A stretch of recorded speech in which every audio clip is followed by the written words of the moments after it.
Здравейте, пак съм аз, Виви, заедно с мързеливото ни котренце Бари. Но този път ще ви покажа и другото ми куче, Дратхар.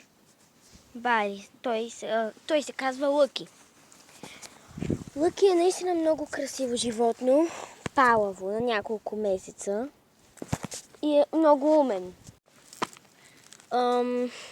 Той е Дратхар, ако не знаете какво е. В смисъл, защото някои хора не знаят много неща за дратхарите и за кучетата. Напишете Дратхар изображения и ще ви излязат да видите колко красиви животни са дратхарите.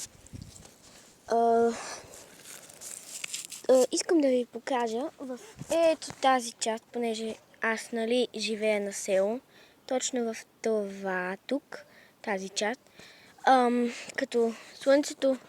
Като залезе слънцето и става много красиво. Имам предвид, че има много цветове.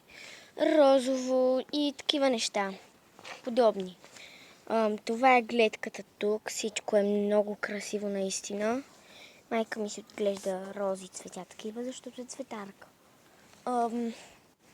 Този бор е наш. Ние много го харесваме. И ето тук си бяхме сложили ето така хамака. Много красиво. Това е писата на брат ми с множеството колички. И тук също. Това беше колипка на едно мърляво изпуснато куче. И общо взето е това, но има още работа.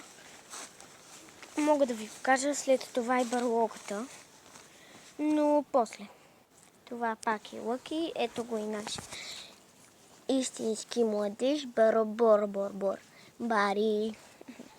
Чао! До нови срещи!